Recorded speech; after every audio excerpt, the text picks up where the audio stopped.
तो new chapter आज application of derivative start करने जा रहे हैं। ठीक है, तो हम लोग डिफरेंशिएशन कंप्लीट कर चुके हैं, है ना। तो एप्लीकेशन ऑफ डेरिवेटिव में डिफरेंशियल कैलकुलस जितना हम लोग पढ़ चुके हैं, फंक्शन पढ़ लिए, लिमिट, कॉन्टिन्यूटी, डिफरेंशिएबिलिटी, डिफरेंशिएशन, तो उन सबका कॉन्सेप्ट इसमें यूज़ आने वाला है। ठीक, अल्टीमेटली डिफरेंशियल कैलकुलस का एप्लीकेशन बोल सकते हैं हम लोग पढ़ने वाले इस चैप्टर में, और चैप्टर थोड़ा बड़ा चैप्टर है। ठीक है, तो हम लोग सब चैप्टर टाइप से मीन्स कैटेगरी बांट के टॉपिक वाइज हम लोग कंप्लीट करते चलेंगे। जैसे अप्रोक्सीमेशन हो गया, मैक्सिमम मिनिमा हो गया, फिर इंक्रीजिंग डिक्रीजिंग फंक्शन हो जाएगा, टेंजेंट नॉर्मल हो जाएगा। ठीक है, इस तरीके से रेट चेंज हो गया, इन सब चीज़ को हम लोग रेट मेजरमेंट हो गया, हम लोग इन सब चीज़ को इस चैप्टर में देखने वाले हैं। उसके अलावा कुछ कॉम्प्लिकेटेड ग्राफ जैसे स्केच करके ग्राफ कैसे बनाया जाएगा, वो सब कुछ हम लोग इस चैप्टर में पढ़ेंगे, है ना। तो उससे पहले हम लोग सबसे पहला टॉपिक में स्टार्ट करता हूँ टेंजेंट नॉर्मल। ठीक है, ठीक है, फर्स्ट क्या है, टेंजेंट एंड नॉर्मल। ठीक है, ठीक है, देखो सबसे पहला चीज़ टेंजेंट और नॉर्मल। टेंजेंट भी एक स्ट्रेट लाइन होता है, नॉर्मल भी एक स्ट्रेट लाइन होता है। हम लोग कोऑर्डिनेट ज्योमेट्री क्लास 11th में पढ़े। ठीक है, तो टेंजेंट नॉर्मल के बारे में ऑलरेडी हम लोग को पहले से पता है, बट उस टाइम क्या था, स्लोप पता हुआ करता था, स्लोप पता रहता था, कोऑर्डिनेट पता रहता था, तो हम लोग लाइन का इक्वेशन या फिर टेंजेंट की इक्वेशन वगैरह लिखा करते थे।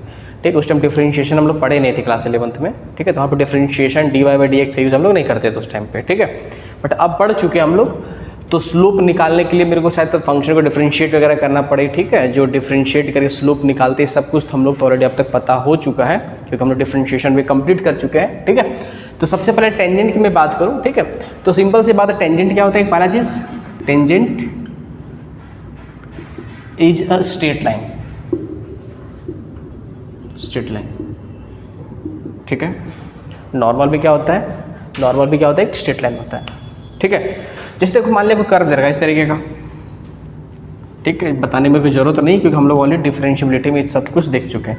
जैसे अगर मान लिया इसमें इनफाइनाइट पॉइंट है, वो फंक्शन एफ(x) दे रखा है, तो इस फंक्शन एफ(x) में इनफाइनाइट पॉइंट है, और हर डिफरेंट पॉइंट पे डिफरेंट टेंजेंट आने वाला है। ठीक है, तो क्योंकि अब देखो मान लिया सपोज मेरे को इस पॉइंट पे सपोज टेंजेंट मेरे को फाइंड करना है। ठीक है, सपोज यहाँ से क्या रहा है, ये टेंजेंट है, यहाँ से निकल गया, इन सब कुछ LSD RSD निकालते थे। ठीक है, LSD = RSD अगर होता था फंक्शन मेरा डिफरेंशिएबल वगैरह हुआ करता था, इतना ध्यान में होगा।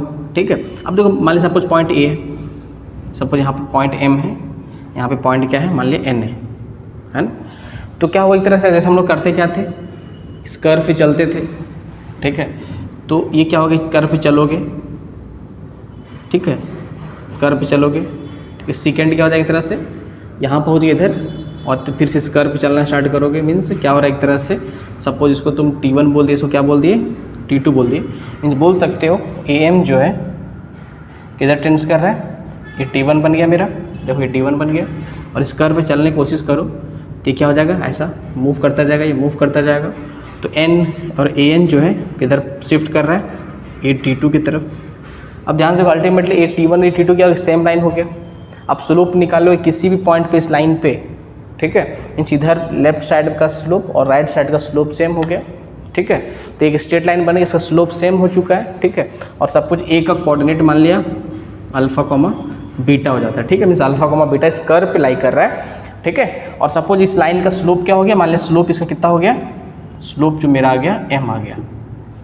ठीक है, मीन्स बोल सकते सपोज फंक्शन दे रखा है ये। ठीक है, तो मैं बोला suppose dy/dx at alpha comma beta पे सपोज का वैल्यू कितना आ गया, M आ गया। ठीक है, हमने डिफरेंशिएट किया इस फंक्शन को, डिफरेंशिएट करने के बाद हमने इस फंक्शन पे ये कोऑर्डिनेट पुट कर दिया। डिफरेंशिएट करने के बाद तो जो वैल्यू कंप्लीट निकला M के इक्वल आ गया, तो इसका यही मेरा स्लोप हो गया।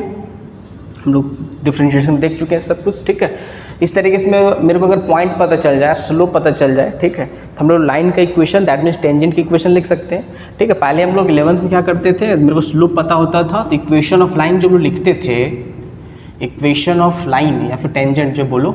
ठीक है, और यहाँ पे क्या लिखो, टेंजेंट क्या होता था, y-y1 = m times x - x1 क्या करते थे। ठीक है, पॉइंट स्लोप फॉर्म से, तो यहाँ से y - beta = m times x - alpha करते थे।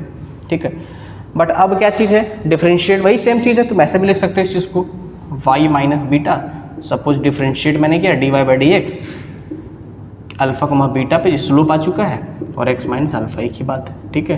तो क्या मेरा हो गया, इक्वेशन ऑफ टेंजेंट आ गया इस पर्टिकुलर पॉइंट पे, ठीक है।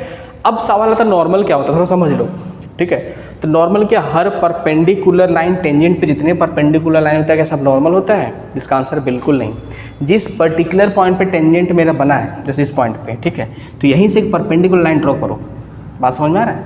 ये टेंजेंट था, सपोज ए पे क्या आ रहा है, टेंजेंट है, T1 T2 क्या है, T1 T2 is a tangent, ये क्या है, T1 T2 is tangent at ए पे क्या है, टेंजेंट है, ठीक है। तो जिस ए पे टेंजेंट है ना, तो ए से जो परपेंडिकुलर लाइन हम लोग ड्रॉ करेंगे वही मेरा क्या हो जाएगा, ये मेरा हो जाएगा नॉर्मल, ठीक है। ये क्या हो जाएगा, this is tangent, this is normal. अब देखो अगर मेरे को टेंजेंट के इक्वेशन पता है तो नॉर्मल के इक्वेशन भी आराम से निकाल सकते हैं। समझ में आ रहा है चीज़, ठीक है।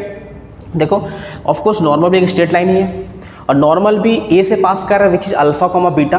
तो अगर नॉर्मल मेरा ए से पास कर रहा है which is alpha comma beta, तो कोऑर्डिनेट एक तरह से मेरे को पहले पता चल ही चुका है। अब बस इस लाइन का स्लोप चाहिए। अब तो टेंजेंट और नॉर्मल के बीच में कितना एंगल बने, दिस इज 90 डिग्री। आज समझ में आ रहा है? तो हम लोग स्ट्रेट लाइन में ऑलरेडी पढ़ चुके हैं, ठीक है। क्या पढ़ चुके हैं कि जैसे अगर आपस में लाइन परपेंडिकुलर है तो m1 सपोज इसका स्लोप में बोल दिया m था, ठीक है, m था ना, इसका स्लोप m हो गया, इसको भी फिलहाल इसका स्लोप में m1 मान लिया। तो m इंटू m1 अगर आपस में परपेंडिकुलर है, ठीक है, तो दोनों का स्लोप का प्रोडक्ट -1 के इक्वल होता है। बात समझ में आ रहा है? तो इस तरीके से m1 किसके इक्वल हो जाएगा, -1/m के इक्वल आ जाएगा। अब तो स्लोप मेरे को पता चल चुका है ना। तो उस तरीके से अगर मेरे को लिखना रहा है यहाँ से इक्वेशन ऑफ नॉर्मल अगर मेरे को फाइंड करना रहा तो क्या लिखेंगे, अरे अल्टीमेटली स्ट्रेट लाइन है तो y minus y1 equal to क्या लिखेंगे, स्लोप -1/m, क्या करेंगे, x माइनस x1, और y1 और x1 क्या हो जाएगा, अल्फा कोमा बीटा, क्योंकि यहीं से नॉर्मल भी पास कर रहा है। तो y minus beta equal to -1/m, x minus alpha will be equation which is normal, ठीक है। उसी तरीके से देखो जैसे dy/dx मेरा m के इक्वल था, ठीक है, तो यहाँ से क्या बोलेंगे, m1 किसके इक्वल आ जाएगा ये चीज़, it will be -dx by, तो ऐसे बोल सकते हो एक तरह से -1/dy/dx बोल सकते हो, जो किसकी हो जाएगा -dx/dy, ठीक है। तो यहाँ से तुम ऐसे बोल सकते हो इस चीज़ को y minus beta equal to -dx/dy, ठीक है। एट किस पॉइंट पे, यहाँ पे अल्फा कोमा बीटा पे बात हो रहा है, ठीक है। तो इसमें तुम क्या पुट कर दोगे, अल्फा कोमा बीटा पुट करोगे, ये क्या हो जाएगा, x minus alpha, it will be my equation of normal, क्योंकि हमने क्या किया, सेम काम को डिफरेंशिएट करा था, ठीक है, वहाँ पे कोऑर्डिनेट पुट किया था, तो वहाँ से जो स्लोप आया था, सॉरी हाँ, जो वैल्यू आया था वही मेरा क्या हो गया था, स्लोप हो गया था, ठीक है। तो इस तरीके से हम लोग टेंजेंट क्या होता है, नॉर्मल क्या होता है, बेसिक चीज़ हम लोग देख चुके हैं। ऐसे हम लोग ऑलरेडी पहले भी सब कुछ देख चुके थे, है ना। एक बार एक तरह से रिवीजन अभी हो गया तुम सबका, है ना, ठीक है।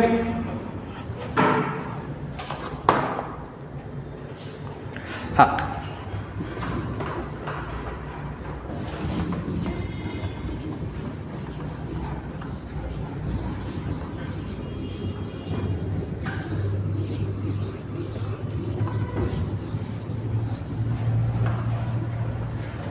तीनों क्वेश्चन देख लेते हैं, ठीक है। छोटा क्वेश्चन है टेंजेंट नॉर्मल का, ठीक है। तो हम लोग टेंजेंट नॉर्मल बेसिक समझ लिए, टेंजेंट क्या होता है, नॉर्मल क्या होता है। टेंजेंट भी एक स्ट्रेट लाइन होता है, नॉर्मल भी एक स्ट्रेट लाइन होता है, ठीक है। जिस पर्टिकुलर पॉइंट पर टेंजेंट बनता है वहीं से अगर परपेंडिकुलर लाइन जो पास करता है दैट इज नॉर्मल, ठीक है। तो अगर सपोज टेंजेंट का स्लोप t है तो नॉर्मल का स्लोप क्या हो जाएगा, -1/t, ठीक है, क्योंकि आपस में परपेंडिकुलर होता है, ठीक है। उसी के बेसिस पे तीनों क्वेश्चन छोटा क्वेश्चन सॉल्व कर लिए, थोड़ा प्रैक्टिस हो जाएगा, है ना। क्या बोला first question, find equation of tangent at 1,1, ठीक है, to the curve y equal to x minus 3 का होल क्यूब दे रखा है। अब ध्यान से देखो किस पॉइंट पे बोला गया है, 1,3 पे। तो सबसे पहला चीज़ ये देखो, ये फंक्शन में सेटिस्फाई कर रहा है नहीं कर रहा है, इस इक्वेशन में सेटिस्फाई कर रहा है नहीं कर रहा है। अगर सेटिस्फाई करे तो इस कर्व पे लाई कर रहा होगा, अदरवाइज इस कर्व पे लाई नहीं कर रहा होगा। x में 1 पुट करो, ठीक है, तो 1 - 3 - 2 का होल क्यूब क्या हो गया, 8, ठीक है। सेटिस्फाई यहाँ पे नहीं कर रहा है इस तरीके से, तो एक काम कर लो, ऐसा करते हो एक्स में अगर तुम 1 पुट करते हो तो 1 माइनस 3 कितना, देखो क्या हो गया, -2 हुआ ना, -2 का होल क्यूब क्या हो गया, -1 का होल क्यूब इज -8। तो काम करो, अभी थोड़ा सिंपल क्वेश्चन करते हैं, आगे हम लोग कॉम्प्लिकेटेड क्वेश्चन करेंगे। यहाँ मैं क्या लिखा, दिस इज, मैं इसको कर दिया -8 सपोज कर दिया। अब ध्यान से देखना, इस कर्व पे इसको सेटिस्फाई करेगा, -2 का होल क्यूब -8 हो गया, तो एक्स में 1 पुट करो तो वाई मेरा -8 आ गया, तो इसको सेटिस्फाई करेगा, ठीक है ना। तो सिंपल क्वेश्चन कर लेते हैं, पहले इसको डिफरेंशिएट करोगे तो dy/dx निकालोगे तो क्या हो गया, प्लस स्लोप निकाल लेते हैं इस पर्टिकुलर पॉइंट पे, 3 टाइम्स x - 3 का होल स्क्वायर हो जाएगा इंटू 1 हो जाएगा, ठीक है। अब देखो मेरे को क्या करना है कि इस पर्टिकुलर पॉइंट पे स्लोप फाइंड करना है 1, -8 पे, तो dy/dx eight x equal to किस पे, 1 पे निकाल लेते हैं। तो 1 पुट करोगे 3 इंटू 1 इंटू -3 विच इज़ -2 का होल स्क्वायर विच इज़ 4, तो 12 आ गया।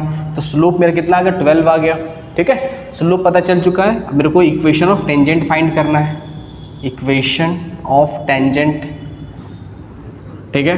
क्या करेंगे, y minus y1 which is minus minus plus हो जाएगा, स्लोप कितना आ गया 12, x - 1, ये मेरा होगा इक्वेशन ऑफ टेंजेंट।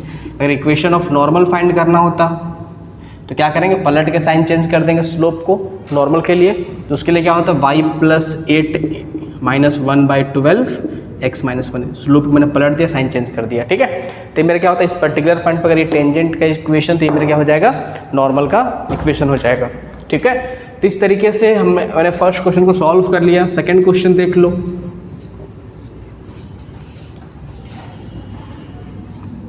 सेकेंड क्या बोल रहा है, देखो जैसे y इक्वल टू, वही सेम चीज़ है, देखो y equal to 10, second number, ठीक है, 10x पे। अब देखो सबसे पहले चीज़ क्या सेटिस्फाई कर, 10π/4 that means 45 degree, of course 10 45 degree 1 होता है, ठीक है। तो x में अगर मैं क्या पुट किया, π/4 पुट कर रहा हूँ, ठीक है, तो y कितना जा रहा है मेरा, 1 आ जा रहा है, ठीक है। अब ध्यान से देखना, जैसे तुम ग्राफ बनाते हो तो 10x ग्राफ कैसे बनेगा, ऐसा ग्राफ बनता है इस तरीके का, है ना, ऐसा कुछ ग्राफ है, ठीक है।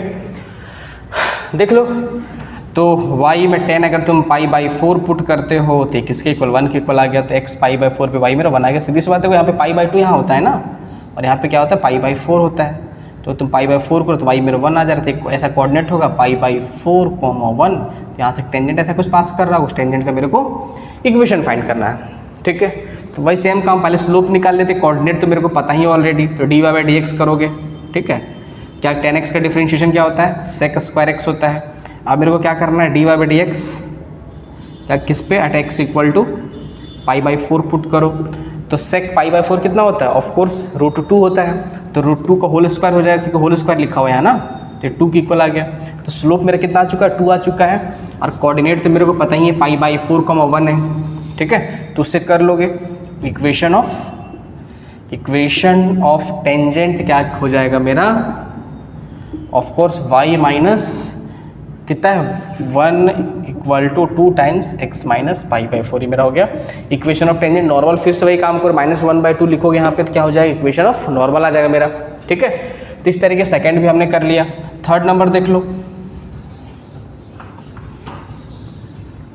थर्ड में क्या करना है, find the tangent and normal, ठीक है। देखो x का power 2/3 plus y to the power 2/3 equal to 2। अब देखो x किस पॉइंट पे, 1,1 पे, मीन्स तीनों जो तीनों क्वेश्चन जो था, इसका तीनों पार्ट था, उसमें तीनों कर्व पे कोऑर्डिनेट लाई कर रहा है, ठीक है। ऐसा भी क्वेश्चन हो सकता है कि किसी मतलब कोऑर्डिनेट कहीं और हो और कर्व कहीं और हो, और वहाँ टेंजेंट डाला जाएगा और उस टेंजेंट का इक्वेशन फाइंड करने के लिए बोला जाएगा। जैसे सर्कल होता है, ठीक है, सर्कल ऐसे दे रखा है, पॉइंट यहाँ है, तुम यहाँ टेंजेंट डालोगे तो इन टेंजेंट की इक्वेशन निकालेंगे, कैसे निकालेंगे, उस टाइप के क्वेश्चन भी हम लोग आगे करने वाले हैं, पर उससे पहले इन सबको देख लेते हैं, डिफरेंशिएट कर लेते हैं। कितना हो जाएगा, 2/3 x का पावर -1/3 आ जाएगा, प्लस इसको डिफरेंशिएट करो फिर से 2/3 y का पावर -1/3 dy/dx इक्वल टू 0 आ गया, ठीक है। तो यहाँ से dy/dx क्या आ जाएगा मेरा, देखो ये तो गायब कर दो इसको, ठीक है, कॉमन निकल हटा दो, ठीक है। तो क्या हो जाएगा, माइनस x का पावर -1/3 y का पावर -1/3 आ गया, ठीक है। अब मेरे को 1,1 पे निकालना था, तो क्या करो, dy/dx कर लोगे, at x equal to 1 x at क्या 1,1 मीन्स एक्स में 1 वाई में 1 पुट करो तो अल्टीमेटली क्या हो जाएगा, -1 आ जाएगा। तो स्लोप तो मेरा -1 आ गया, ठीक। कोऑर्डिनेट मेरे को पता है 1,1, तो equation of tangent will be y minus y1 equal to m times, that means -1 x minus 1, ठीक है। यहाँ से y minus 1 equal to -x plus 1 जो भी रहा, ठीक है, इसको कर लोगे y plus x equal to 2 आ गया मेरा इक्वेशन ऑफ टेंजेंट आ गया, ठीक है। और इक्वेशन ऑफ नॉर्मल क्या हो जाएगा, यहाँ पे 1 लिख देंगे सिर्फ, ठीक है, मीन्स इक्वेशन ऑफ नॉर्मल लिखना रहा अगर, ठीक है। इक्वेशन ऑफ नॉर्मल क्या हो जाएगा मेरा, देखो y minus y1 equal to x minus 1, तो 1 से 1 cancel, that means y equal to x जो मेरा होगा वो क्या हो जाएगा मेरा इक्वेशन ऑफ नॉर्मल हो जाएगा, ठीक है। इस तरीके से छोटा छोटा तीनों क्वेश्चन था, तीनों को हम लोग प्रैक्टिस कर लिए। अब थोड़ा इससे बेटर क्वेश्चन करेंगे, है ना।